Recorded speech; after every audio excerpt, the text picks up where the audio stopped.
예수님의 비유 묵상. 안전과 자유와 사랑은 항상 아버지의 집에 있었습니다. 탕자의 비유 첫 번째입니다. 어떤 사람에게 아들이 둘 있는데 작은 아들이 아버지에게 말하기를, 아버지, 재산 가운데서 나에게 돌아올 몫을 내게 주십시오 하였다. 아버지는 살림을 두 아들에게 나누어 주었다. 며칠 뒤에 작은 아들은 제 것을 다 챙겨 먼지방으로 가 방탕하게 살면서 그 재산을 낭비하였다. 그가 모든 것을 탕진했을 때 그 지방에 크게 흉년이 들어 그는 아주 궁핍하게 되었다. 그래서 그는 그 지방의 주민 가운데 한 사람을 찾아가서 몸을 의탁하였다. 그 사람은 그를 들로 보내 돼지를 치게 하였다. 그는 돼지가 먹는 쥐염 열매라도 좀 먹고 배를 채우고 싶은 심정이었으나 그에게 먹을 것을 주는 사람이 없었다. 그제서야 그는 제정신이 들어 이렇게 말하였다. 내 아버지의 그 많은 품꾼들에게는 먹을 것이 남아도는데 나는 여기서 굶어 죽는구나. 내가 일어나 아버지에게 돌아가서 이렇게 말씀드려야겠다. 아버지, 내가 하늘과 아버지 앞에 죄를 지었습니다. 나는 더 이상 아버지의 아들이라고 불릴 자격이 없으니 나를 품꾼의 하나로 삼아 주십시오. 그는 일어나 아버지에게로 갔다. 그가 아직도 먼 거리에 있는데 그의 아버지가 그를 보고 측은히 여겨 달려가 그의 목을 껴안고 입을 맞추었다. 아들이 아버지에게 말하였다. 아버지, 내가 하늘과 아버지 앞에 죄를 지었습니다. 이제부터 나는 아버지의 아들이라고 불릴 자격이 없습니다. 그러자 아버지는 종들에게 말하였다. 어서 가장 좋은 옷을 꺼내 그에게 입히고 손에 반지를 끼우고 발에 신을 신겨라. 그리고 살진 송아지를 끌어내다가 잡아라. 우리가 먹고 즐기자. 나의 이 아들은 죽었다가 살아났고 내가 잃었다가 되찾았다. 여기 방탕한 시간을 보내는데 많은 투자를 했던 젊은이가 있습니다. 그는 미리 받은 유산을 가지고 즐거운 삶을 위해 집을 떠납니다. 먼 곳에 가서 마음대로 살아보지만 쾌락을 위한 프로그램은 기대만큼 작동되지 않습니다. 그러던 중에 흉년이 옵니다.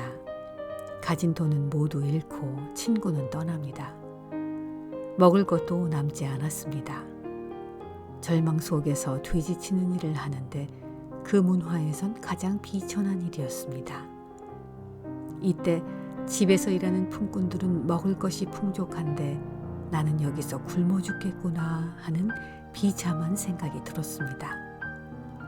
집에 가려는 동기가 그리 훌륭하지는 않은 것 같습니다. 거기서의 삶이 쾌락과 만족을 주지 못해서 돌아갈 결심을 한 것일까요? 탕자의 비유는 우리에게 무한한 관심을 보이시는 하나님을 소개하고 있습니다. 아버지는 행복이 그러한 것에 있지 않다는 것을 아들이 깨달을 때까지 오랜 시간 기다립니다. 아들이 집으로 돌아오는 것을 보았을 때 아버지는 너무 기뻤습니다. 누더기 옷을 걸치고 오는 아들의 모습을 보니 너무 감격해서 집을 떠날 때 했던 부당한 일들은 모두 잊어버렸습니다. 그는 달려가서 아들을 맞이하고 환대를 베풉니다. 아버지는 잃은 아들을 다시 찾은 기쁨 때문에 모든 것을 용서합니다. 아버지의 관심은 아들의 지위를 회복하는 것이었습니다. 그런데 아들의 소원은 품꾼들 사이에서 충분히 먹을 수 있는 자리를 얻는 것이었습니다. 이것이 아들이 아버지에게 가졌던 신뢰의 정도입니다. 그가 받은 환대는 충격으로 다가왔을 것입니다. 이제야 아들은 아버지의 용서와 사랑의 깊이를 깨닫습니다. 탕자의 비유는 희망을 잃은 사람들, 계속되는 일상의 반복 속에서 행복을 찾지 못하는 이들에게 말을 겁니다.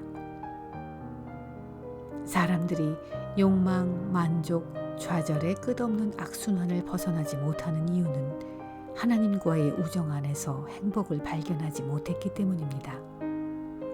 행복을 찾으러 먼 나라로 간 것이 비극이었습니다. 왜냐하면 안전과 자유와 사랑이 아버지의 집에 있었는데 둘째 아들은 몰랐을 뿐이지요. 이 비유를 듣고 있는 사람들은 모두 하나님의 무한한 용서에 초대를 받고 있습니다. 하나님과 우정을 나눌 수 있는 이유는 우리의 선행 때문이 아닙니다.